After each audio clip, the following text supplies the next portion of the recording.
जय हिंद दोस्तों, स्वागत है आप सभी का एक बार फिर से हमारे यूट्यूब चैनल दी कॉपी पेन में। तो हम लोग गवर्नर जनरल की बात कर रहे हैं और वॉरेन हेस्टिंग की बात हो चुकी कल के वीडियो में। आज के वीडियो में हम लोग लॉर्ड कॉर्नवालिस के बारे में बात करेंगे, ठीक, जिसका टाइम पीरियड क्या है 1786 से 1793 और एक बार 1805 में। चलिए देखते हैं इसके इम्पॉर्टेंट पॉइंट्स।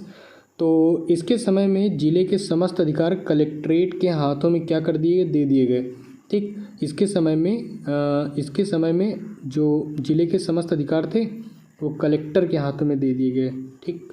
और इसने भारतीय न्यायाधीशों से युक्त जिला फौजदारी अदालतों को समाप्त कर उसके स्थान पर 4 भ्रमण करने वाली अदालतें, जिनमें 3 बंगाल के लिए और 1 बिहार के लिए नियुक्त की।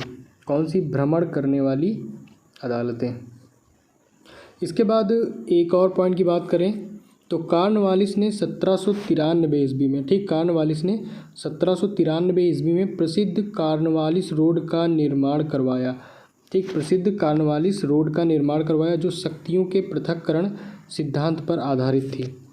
1793 में एक विनिमय के द्वारा जिला कलेक्टर को उसकी न्यायिक शक्तियों से वंचित कर दिया गया और केवल संग्राहक अभिकर्ता बना दिया गया, ठीक।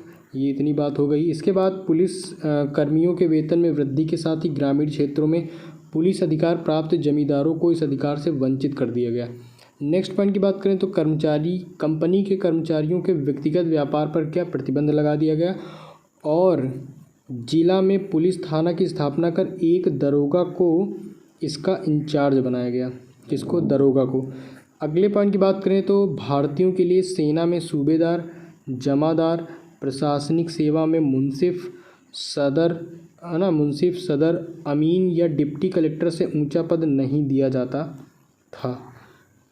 और 1793 में स्थायी बंदोबस्त की पद्धति लागू की। ये इम्पोर्टेंट है, स्थायी बंदोबस्त लॉर्ड कॉर्नवालिस से संबंधित है और जिसके तहत जमींदारों को अब भू राजस्व का लगभग 90%, ठीक, भाग यानी 10/11 भाग कंपनी को तथा लगभग 10% मतलब 1/11 भाग अपने पास रखना था। स्थायी बंदोबस्त की योजना जो है जॉन शोर ने बनाई थी और इसे बंगाल, बिहार, उड़ीसा, बनारस एवं मद्रास के उत्तरी जिलों में क्या कर दी गई, लागू कर दी गई।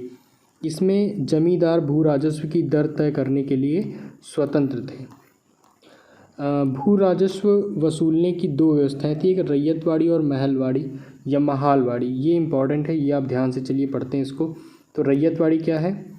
तो रैयतवाड़ी व्यवस्था किसानों के साथ व्यक्तिगत रूप से किए गए लगान समझौते को रैयतवाड़ी कहा गया। इस व्यवस्था के अंतर्गत ब्रिटिश भारत की 51% भूमि आई और किसके? इस व्यवस्था के अंतर्गत ब्रिटिश भारत की 51% भूमि आई और 1792 ईस्वी में रैयतवाड़ी व्यवस्था 12 महल जिले में पहली बार कर्नल रीड द्वारा लागू की गई। पहली बार कहाँ लागू की गई? 12 महल जिले में कर्नल रीड द्वारा। और 1820 ईस्वी में यह व्यवस्था मद्रास में लागू कर दी गई और इसे सुचारू रूप से चलाने के लिए मुनरो को मद्रास का गवर्नर नियुक्त किया।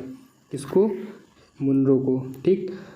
1858 तक और उसके बाद 1825 में यह व्यवस्था बम्बई में क्या कर दी गई, लागू कर दी गई और 1858 तक यह व्यवस्था संपूर्ण दक्कन और अन्य क्षेत्रों में लागू कर दी गई। और इस व्यवस्था की कुछ विशेषताएं भी थी, वो भी देख लेते हैं।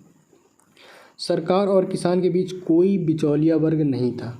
भूमि का स्वामित्व किसानों को दिया गया जिससे वे भूमि का विक्रय कर सकते थे एवं गिरवी रख सकते थे, ठीक। और लगान की अदायगी न होने पर भूमि क्या कर ली जाती थी, जब्त कर ली जा सकती थी।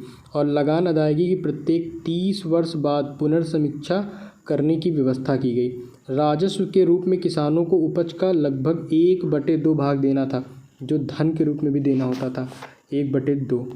तो ये रैयतवाड़ी हो गई। अब महालवाड़ी की बात करते हैं, महालवाड़ी व्यवस्था, ठीक, ये भी पढ़ते हैं। महालवाड़ी व्यवस्था, ठीक, महालवाड़ी व्यवस्था इसकी बात कर लेते हैं, महालवाड़ी व्यवस्था की।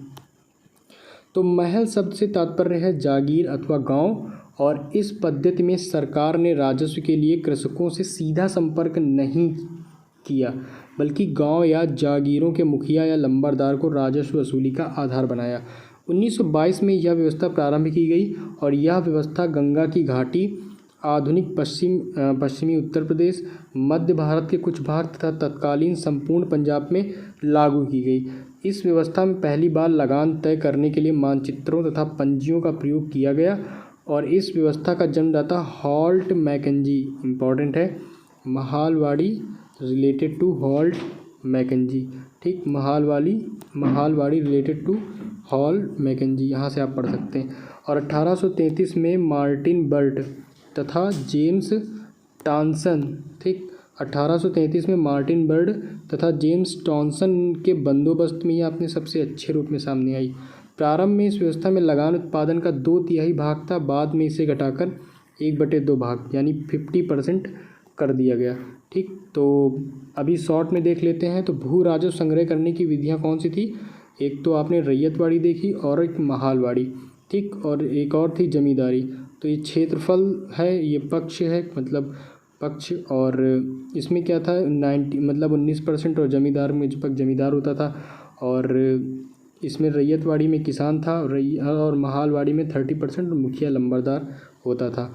और जमींदारी को लॉर्ड कॉर्नवालिस व जॉन शोर, रैयतवाड़ी में टॉमस मुनरो का नाम आता है, रीड का नाम आता है, और महालवाड़ी में हॉल्ट मैकेंजी का नाम आता है। इसका हॉल्ट मैकेंजी का नाम आता है। कॉर्नवालिस को भारत में नागरिक सेवा का जनक माना जाता है। तो ये पॉइंट आप याद कर सकते हैं कि भारत में नागरिक सेवा का जनक किसको माना जाता है? लॉर्ड कॉर्नवालिस को माना जाता है। इसके बाद अगले हैं सर जॉन शोर। इसमें केवल एक ही लाइन याद करनी है सर जॉन शोर में कि इसने अहस्तक्षेप की नीति अपनाई। किसने? सर जॉन शोर ने क्या किया? इसने अहस्तक्षेप की नीति अपनाई, ठीक। इसके बाद हम लोग लॉर्ड वेलेस्ली की बात अपने अगले वीडियो में करेंगे। आज की वीडियो में कॉर्नवालिस पर बात कर ली, इतना ही है।